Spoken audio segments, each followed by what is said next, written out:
any number of different places. Mm-hmm. All right. I like it that way, though. Yeah. Okay. Did you say we're live? Mm-hmm. Let me give it a sec, though, for people to spill in.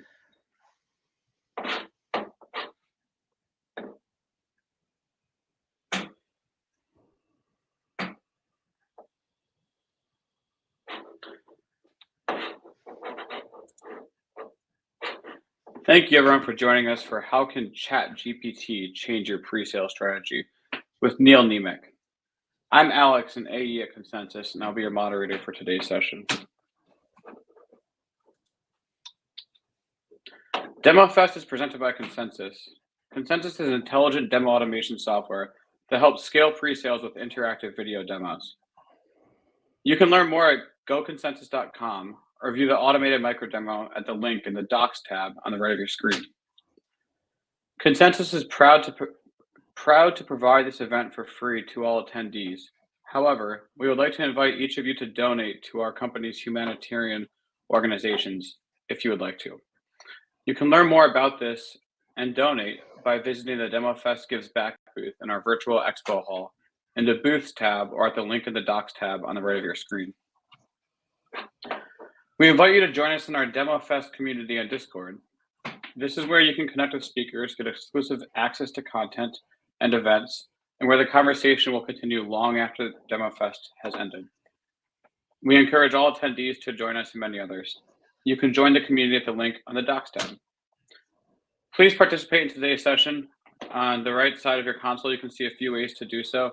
Everyone's done a great job so far. The sessions have had very active chats, so thank you to everyone who's done that so far.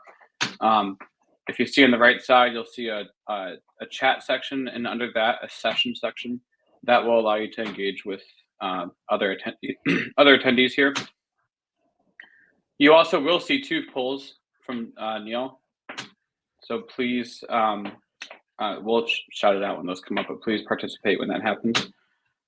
Neal will be taking questions from the audience at the end of the session. So if anything comes up, please put it in the Q&A tab. And then if we get a lot, please go ahead and actually upvote the questions that you like the best, that you want to see Neal answer at the end of the session. The Q&A tab is right there. If at any time you have technical difficulties, please head to the gear on the bottom of your screen, and you will find a help document to help troubleshoot common issues. And now for Neal. Neal is a 20-year veteran in pre-sales and revenue generation. He has worked in some of the largest tech companies like Autodesk, Hexagon, and Bentley, where he has led and enabled teams of solutions engineers and architects to build pipelines and support sales and reaching technical closure. Neal is now the Senior Director of Solution Engineering at HeadLight and lives in Athens, Texas. And with that, I'll turn it over to you, Neal. Outstanding. Thank you, Alex, for the introduction there. I'm going to go ahead and share out my screen. Let me know when you can see that. And we'll get all set up here. How are we looking? They can't hear you, but it looks great, Neal. Neal, they can't hear you, they can't respond, I should say, but it looks great. Okay. All right. Yeah, well, that's better. Appreciate that. Well, actually, no, there you go. Awesome. All right. Well, we are up and running. It is so great to be here today. I am so excited to start talking to you about one of the biggest things to hit the technology space, that is ChatGPT, and specifically how you can start to take advantage of ChatGPT and this AI as part of your pre-sales strategies. Now, this is not going to be your daddy's session here, okay? We're not going to flapjack and talk you to death. I want to actually leave you with some strategies, some tactics that you can start to apply immediately here. But if you're like a lot of people, you kind of feel like this right now. There's this big beast barreling down at you right now. Everybody's talking about ChatGPT, but they don't necessarily know how to use it. Okay, so my mission today is to get you comfortable with ChatGPT, what it is, how you can start to use it, and take those first little baby steps into applying it to the business of pre-sales. As Alex was saying, 25 years in technology, 15 years in pre-sales. I've supported over 1.3 billion in annualized contract value, either personally or my teams, and 10 years leading SaaS teams in Fortune 500 companies. You can call me Neal, or you can call me the SaaS cowboy. Now, I always kind of get people to stop there and go, SaaS cowboy, like, what's that all about? Well, think about it. The business of SaaS and cowboying is a lot of the same, because we're trying to take that customers from point A through that journey to point B, which are those greener pastures, hopefully pastures with you behind it. And along the way, we have to guard and protect those customers, that herd. And once they get there, we got to mend the fences. We got to make sure that they're eating the best feed, adopting, and we're keeping the wolves at bay. So hopefully that makes sense to you, and you understand how cowboying and the business of SaaS is really the same. So what are the big topics I'm going to be talking to you about? Well, one is, let's get kind of rudimentary, set the stage on what ChatGPT is. I want to talk to you really about the art and science of what are prompts, okay? How do we talk to ChatGPT? And then what are some of those strategies that you can start to use and apply to your business immediately? Okay, and I've got a couple bonus items for you as well. All right, so 101, what is this ChatGPT everybody's talking about? Well, it is AI, it is a chat bot. It came out in November of last year, and it's actually built on 100 trillion different parameters. That's information that it's aggregated, consumed to create the intelligence behind it. But at the end of the day, it's designed to be conversational, as human as possible. And you'll see that in the examples that we get to. But it begs the question, so what's the difference between the way we've been getting our information for the last 15, 20 years and the way we can start to get the information today for pre-sales? Well, with search browsers like Chrome, Google, really what they're doing is they're searching content that's already available today. That's all they're doing, is they're searching, finding, and curating that content. Now, with ChatGPT and AI, ultimately, it's creating the content on the fly based on your query, your conversation, or the questions that you're asking. So it's exponentially more powerful when you think about what it's doing behind the scenes there. It's actually creating content. So, this will often happen here. As you start to get more familiar with ChatGPT and using it, you're going to see, there's a lot of different inputs.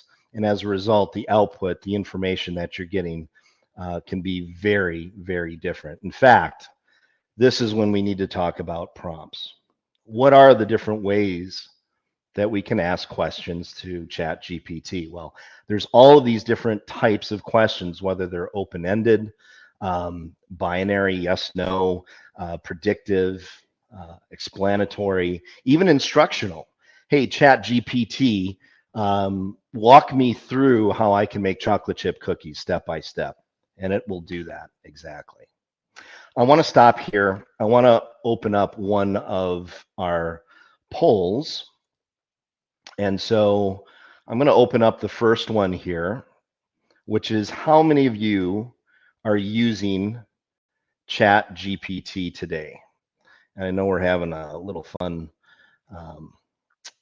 look there at the PowerPoint presentation. I'm going to go ahead and expose this to you. So how many of you are using ChatGPT? So we've got about 75% that are using it or have used it, and we've got 25% which haven't used it, and that's perfect. If you have some familiarity, that's great. If you don't, that doesn't hurt as well. All right, thank you for that. Now, I also kind of want to know a little bit about the audience out there and the DNA. So what I'd like to do is open up the next poll here. And that is, how many years of pre-sales experience do you have? You may be a solution engineer. You may be managing teams of solution engineers. You may be a director or a VP in charge of that. But go ahead and just start to give me an idea of the amount of experience that you have.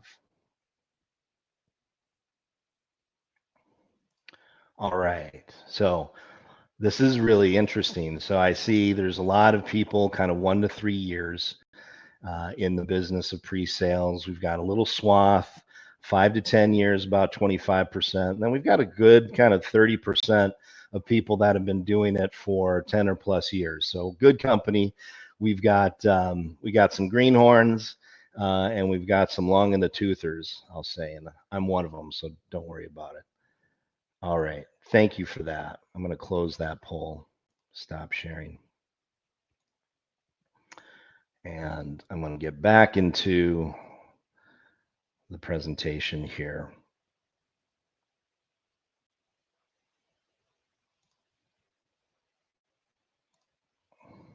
And Alex, can you just verify that we're good there and the screen is sharing?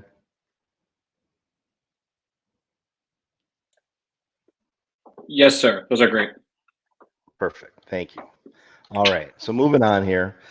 Prompts. These are how we're going to engage with ChatGPT. Now, a game changer here. If you're using ChatGPT today, one of the things that you can do, in addition to asking those questions, is to assign a role to ChatGPT or the AI when asking a question. So, for example, what's better to develop a layer 1 blockchain with Solidity or JavaScript? Great question. You're going to get great information back. It's probably going to give pros and cons on each one of those platforms. But watch what happens when you augment that prompt with a role. So for example, as a C++ developer in a SaaS company, what is better to develop a layer 1 blockchain with, Solidity or JavaScript?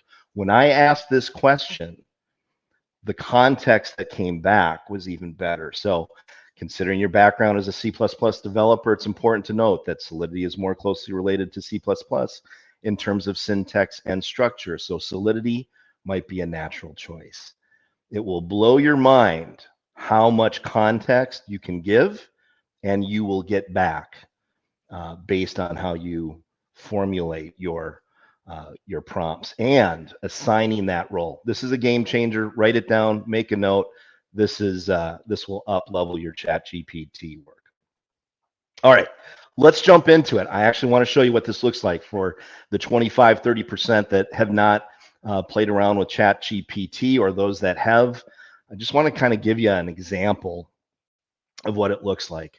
I actually think it feels a lot like any kind of web browser or search that you would be using today, right? So if you go into Google, right, there's just that big prompt line.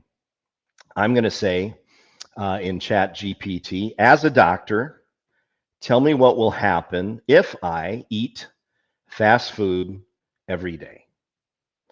So it's going to ingest that, and using that moniker of a doctor, curate the response for that. So, hey, what are the great things that are going to happen if I eat fast food every day?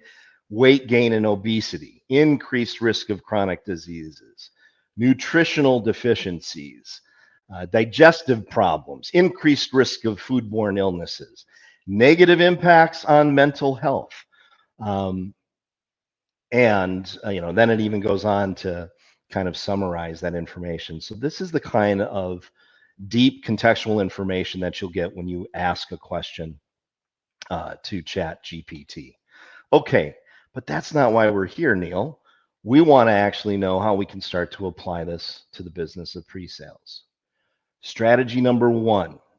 I actually think that this might be the most important one, but it's competitive intelligence that helps you win your deals. I know you can relate to me when I say, hey, have you ever had an RFP that you've had to answer, and or you've had to go do feature by feature comparisons on, probably, or you know that you're talking to a prospect and you know they're evaluating a competitor in the marketplace, your competitor.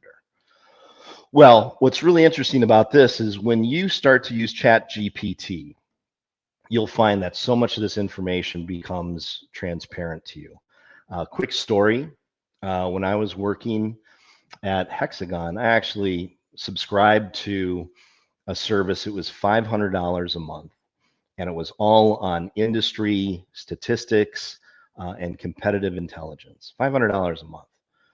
Watch what happens when I put in this prompt here. What are the most common issues with your competition? Now, I'm not going to tell you what company I used here, but this is what came back.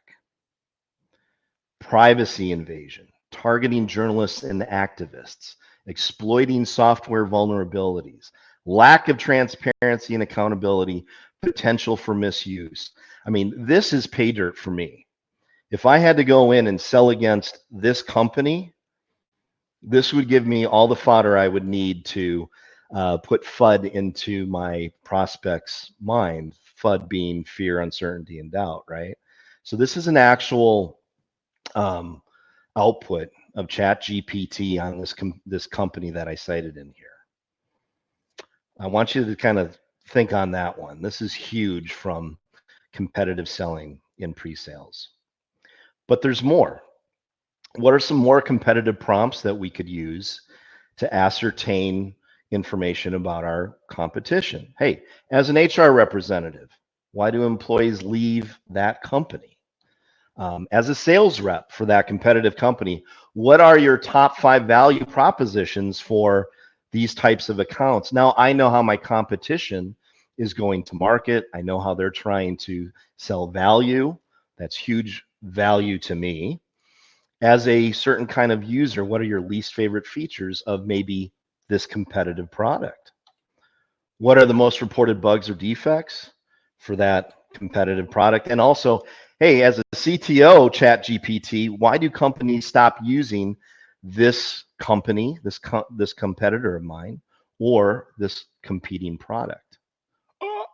This is where you drop the mic and you walk away. If you can go in and talk to a prospect or talk to an existing customer that might be evaluating your competition, this is a great way to get armed up and make sure you keep that customer or you win that customer.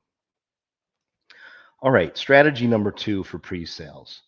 Now, if you're like me, the demos that I remember, the presentations that I remember are the ones that have, sprinkled in them those little factoids or those statistics that really punctuate the message that you're trying to ingest, right?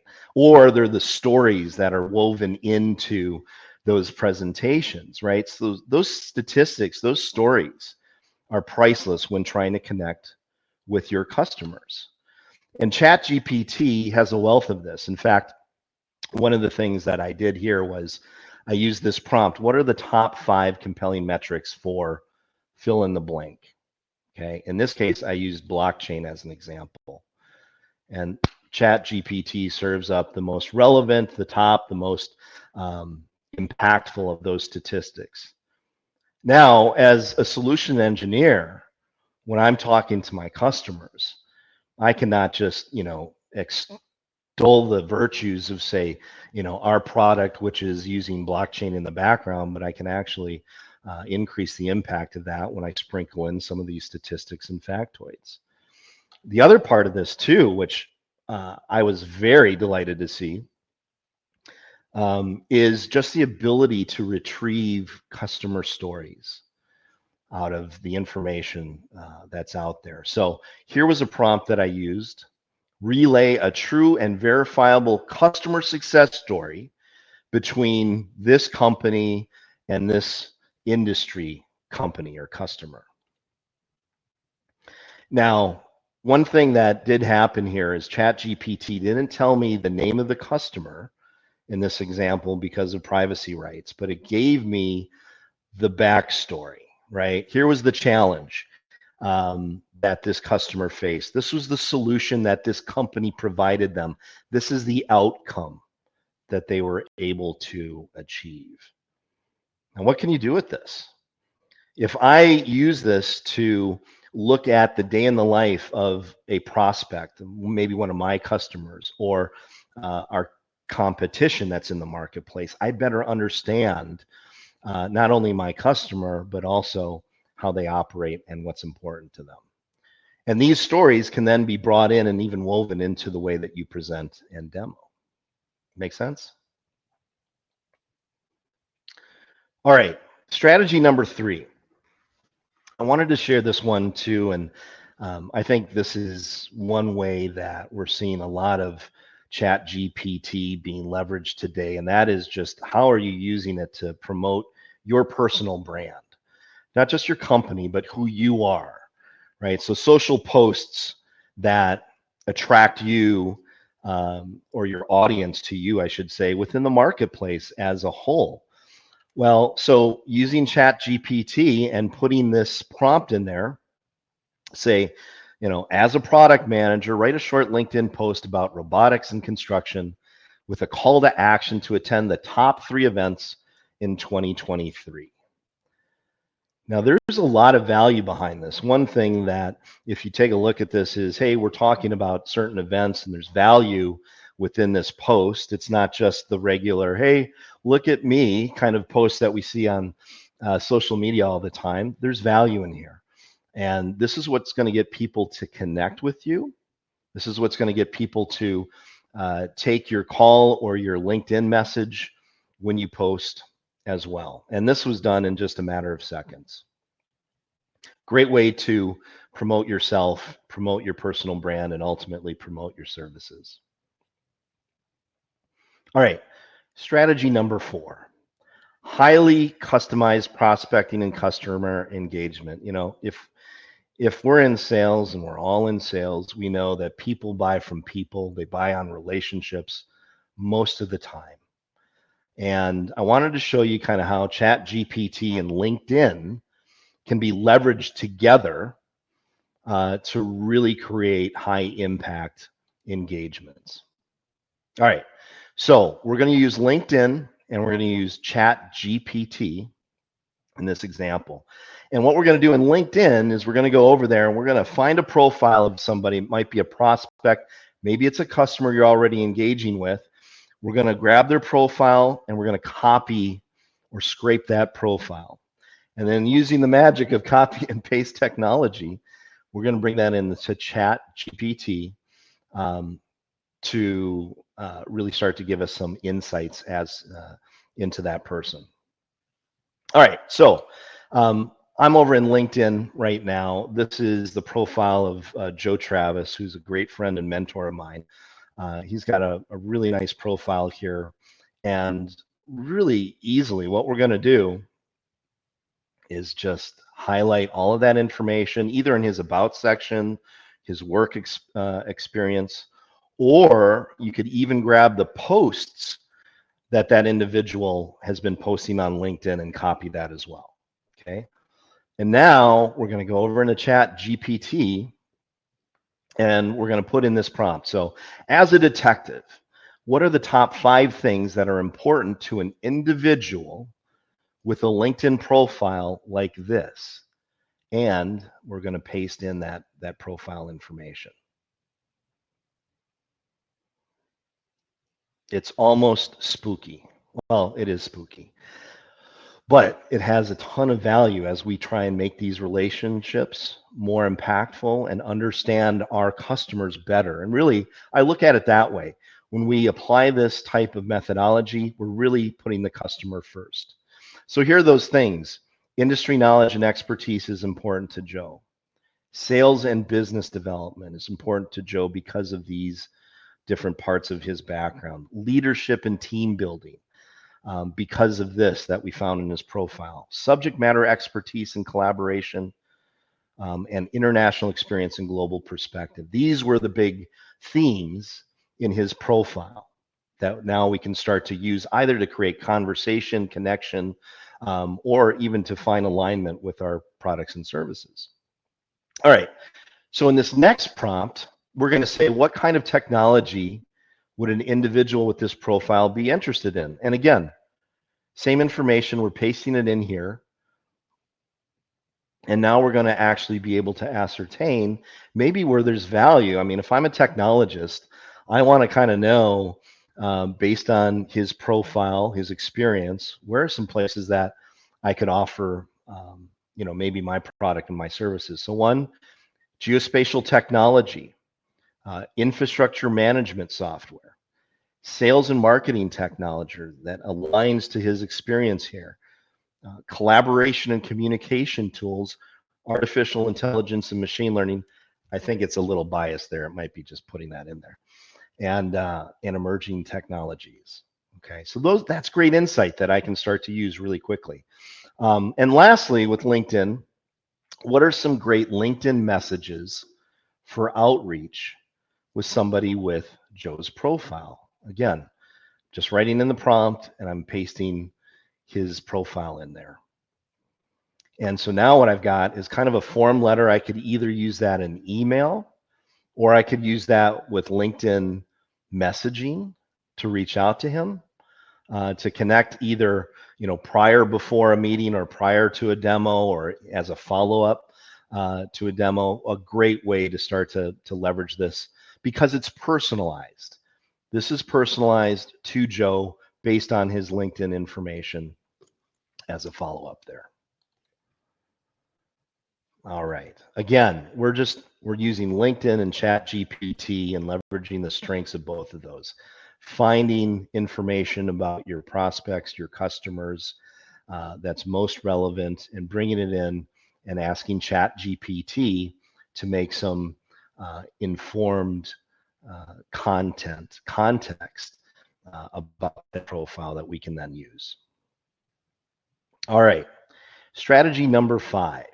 Now, in the spirit of DEMOFEST, and as somebody who absolutely loves consensus, has found a tremendous amount of value to it, one of the things that we can do is use ChatGPT to make that content behind consensus faster.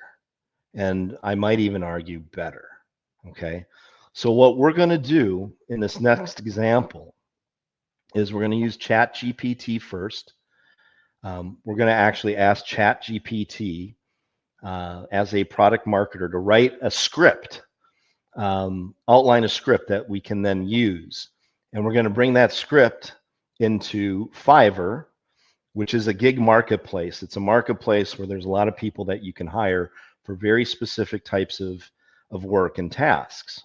And then we're going to take that and bring it ultimately into consensus. So I'm starting in ChatGPT, and this is the prompt that I'm going to be using. So as a product marketer, write a 90-second script. Now, I like 90 seconds to 2 minutes on those videos within consensus. I think they're hard hitting, they're short, they're sweet, and they can be really impactful. So 90-second script for financial industry trends, showing blockchain and AI technology for SaaS companies. Now, you would swap out blockchain and AI technology for, your offering in this case, right? So really quickly, ChatGPT has gone out there. You can see it's even got this broken out into narrator. It's even giving some idea of visuals that could be used as part of a video. And it's writing it out within the parameter of what can be said, spoken to within that 90 seconds parameter that we've put together.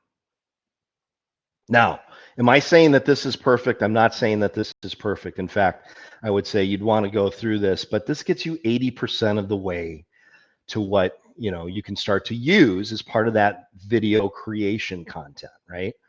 So augment this, slice it, dice it any way that you want. But after you've done that, I'm going to copy this and I'm jumping over now into Fiverr, this gig marketplace. And the first thing I'm going to look for is, how about a professional narrator, a voiceover talent? So I can go into Fiverr here and go ahead and look at that. And you're going to see now I can hire somebody for $15 to $25. You can spend as much as you want, but the point is I can get really professional quality work done here using that script that was generated from ChatGPT in a fraction of the time and a fraction of the cost if I were to do it myself or internally.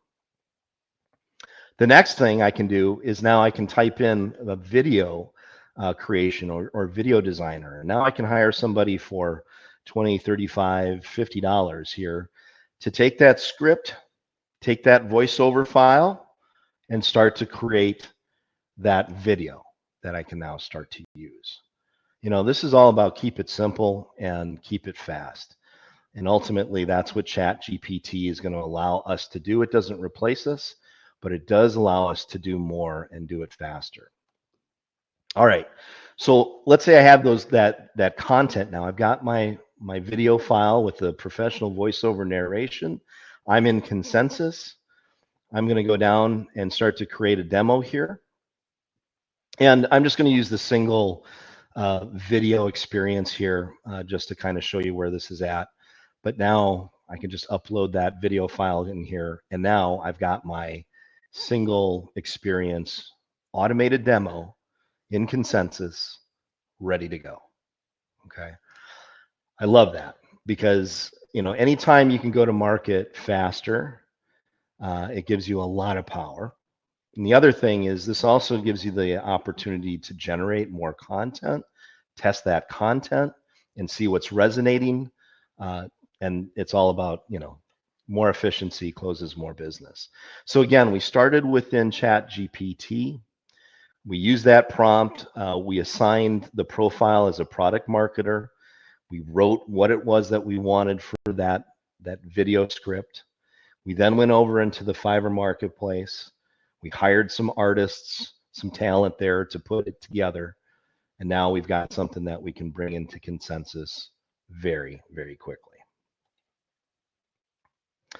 All right, so just to kind of sum it up here, ChatGPT could be your new best friend, right? We saw how this can be used to do everything from creating new demo content quickly, professionally, even inexpensively. We saw how you can use it with LinkedIn, right, for bigger, better customer engagement, more focused, specialized, and personalized customer engagement, statistics, stories. Bringing that into your presentations and demos is only going to make you not just exceptional, memorable too. And also the marketing capability here to understand what your competitors are doing, right? Keep that herd safe. Your customers that you already have, you can use this to keep feeding your customers more of the information that they need and that it's personalized, both from a competitive standpoint, but also from a value standpoint. The name of the game with ChatGPT are the prompts. It's the language of prompts. The quality of conversation is going to come down with how you define those prompts and play around with it, test, repeat, and I would even say share this with others in your field, your industry, your teams to get really good at this. I mean, I think it's going to be its own skill set if it isn't already. And last but not least, I would say trust but verify. ChatGPT doesn't know everything. In fact, most of its intelligence is 2021 and older. So the latest information it's still compiling. And it's not always right. I've seen instances where it's given me information that I knew wasn't correct or was just completely out of range, out of scope of what the prompt was. And ultimately, there's no replacing you. As solution engineers, as pre-sales professionals, you're the people that make the decisions on what the message is, when to put that message out there, and how to reach technical closure. So it is only a tool that you should know how to use, but it doesn't replace you. All right, but wait, there's more. As you might imagine, with any technology that hits the market, people want to accelerate that, or they want to even take advantage of it. So you're going to see that one of the places that there's technology being built around ChatGPT are these things called prompt tools. Here's a short list of them: Snack Prompt, Hugging Face, Hero GPT, Prompt Pal. I would say I've played with Snack Prompt. I thought it was a very good tool. It sits on top of the interface. And what it does is it gives you kind of a library of prompts that you can search through. And that's really effective and can save you time. So check out these prompt tools that are out there. Highly encourage Snack Prompt. It has the Neal seal of endorsement on that one. And with that, I want to say thank you. I do have some parting gifts for you. If you want a copy of the presentation that I shared with you, there's a QR code here on the left. And I've also put together my own SaaS sales ebook, which has some of the information that I've covered here, as well as some other chat GPT prompts, everything from business, marketing, sales to competitive prompts as well that you can start to use immediately. And with that, I'm going to stop and see what kinds of questions we have. Neal, if you don't mind exiting out of this screen share. Yeah. I'm going to pose some questions to you.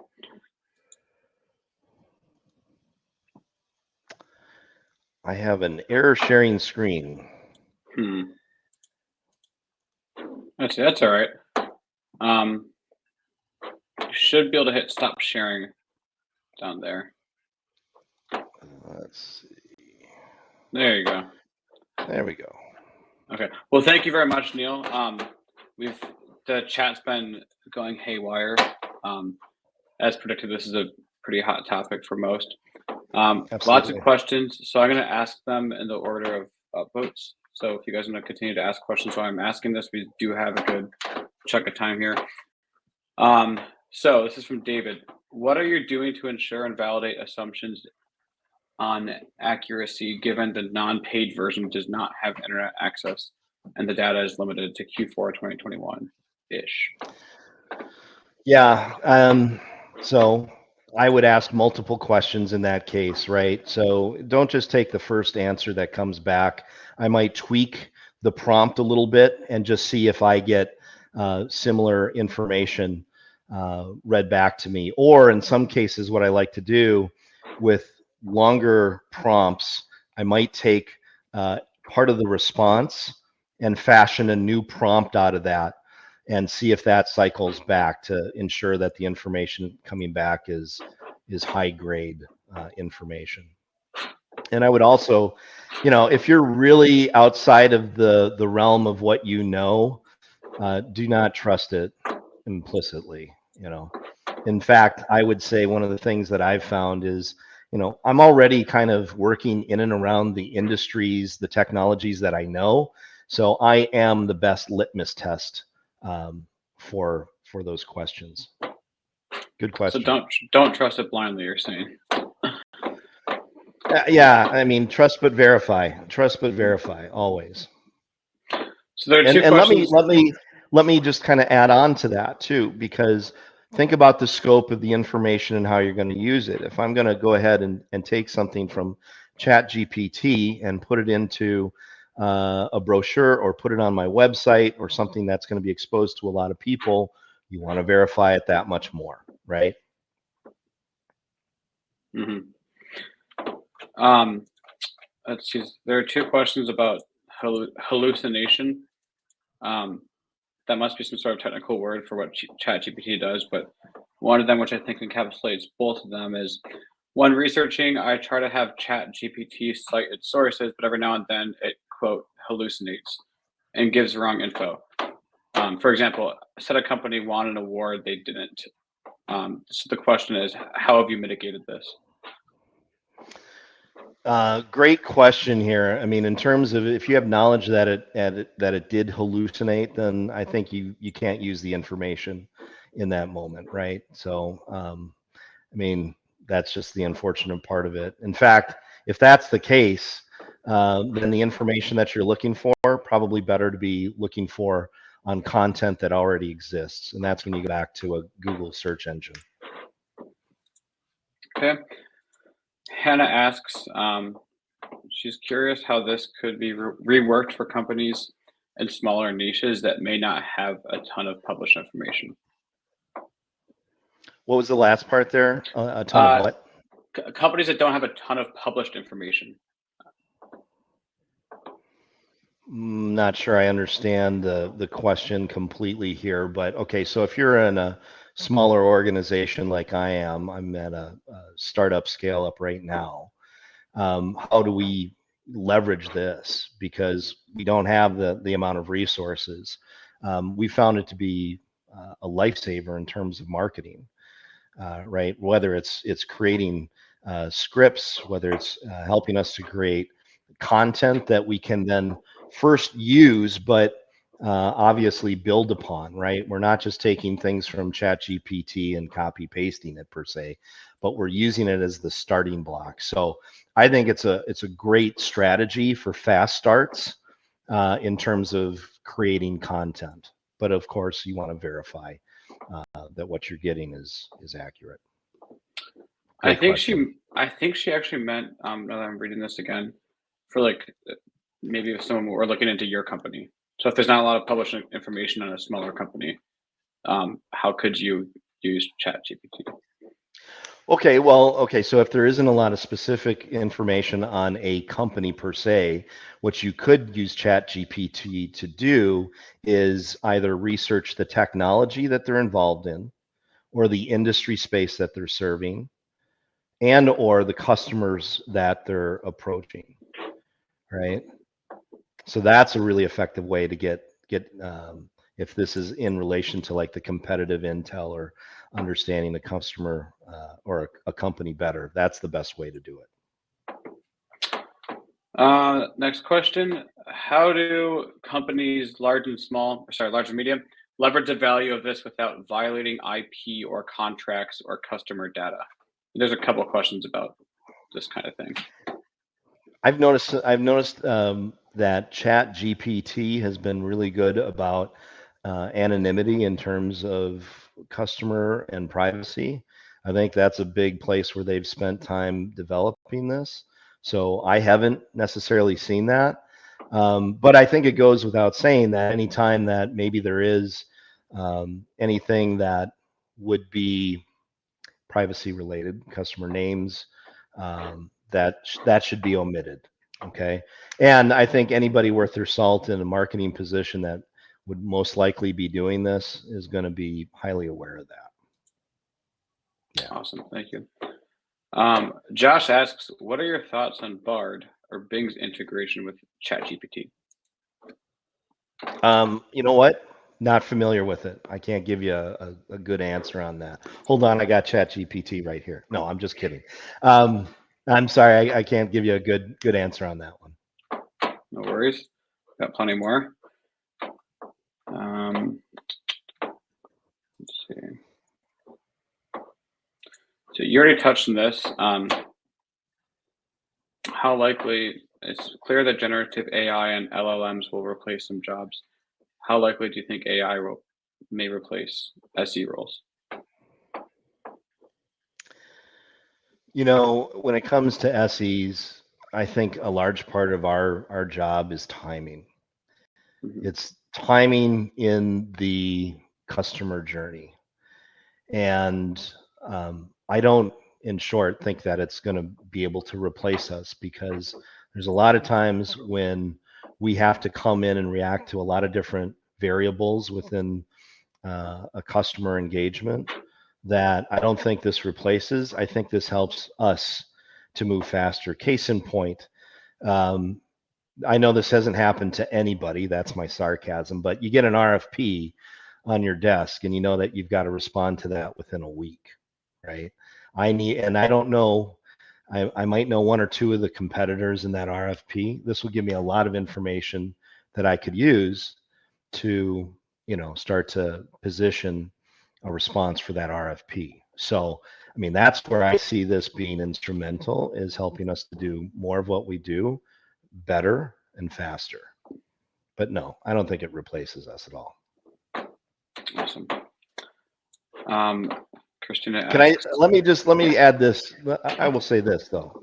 I think if you're not taking advantage of AI as part of the role of solution engineer, I think you're at risk for a better solution engineer. Okay, so if you want to be competitive in the pre-sales marketplace, I think it behooves you to become a ChatGPT either conversive utilizer or an expert. Yes. great answer. Thank you. John kind of answered this for you with a link to a YouTube video. I haven't checked the YouTube video, of course, but Christina asks, what do you do to protect your company's information? And then someone else also said LOL, because maybe you can't. Well, that's maybe my smile. I don't think that you can, right? And, I think that question could also be layered on top of just the regular Google search. Like, you're always going to expose yourself in a lot of different ways to the market. I would say that the best way to protect yourself is to know your competition. And I think I gave you some ways of how you can ascertain intelligence about your competition so that you can position yourself appropriately. Well, Neal, that's about it. Wait, what's this last one? Doesn't look like that's a question. Oh, wait, there's a question. There's a lot here. Let me try to read it slowly. I've used ChatGPT quite extensively, and my two main criticisms is, one, it's a goldfish memory, meaning it's unable to remember sequential instructions, like I want you to reply in UK English. After one answer, it forgets and reverts to US English. The second criticism is it has no capability to interact with Microsoft Office apps. Do you agree with these limitations?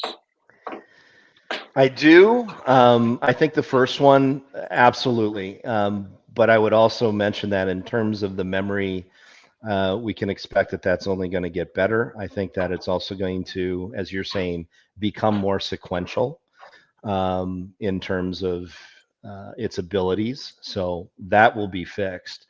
Its integration with Office, I think that's just a matter of time. In fact, if you look at all the different apps that are being built to integrate with ChatGPT, I'm blown away by how much there's already been developed. So I'll be surprised if by the end of the year there isn't something that Microsoft has built into maybe PowerPoint or Word to take advantage of it. Thank you. A lot of people are answering for you, and specifically John. It looks like there's a DEMOFEST Discord chat page on this, so looks like there's a lot more to continue the conversation. Neal, thank you very much. I tried to do my best of combining the questions that were the same, but appreciate you taking all these questions. And thank you for your session. Really appreciate it. Absolutely. Thanks, everybody. So great to connect. Would love to connect on LinkedIn with everybody and enjoy the rest of DEMOFEST. Cheers. Thank you, Neal. For those of you who are attending their first session, we want to remind you that we have a DEMOFEST game where each session you attend and each session feedback survey you fill out gets you points to win some of our awesome prizes. We are coming on the road. We did it last year. It was great. We had a huge turnout. And we already started our tour earlier this year in San Francisco. Coming up next, we have Dublin, London, and New York City. So please go out to DEMOFEST X and register.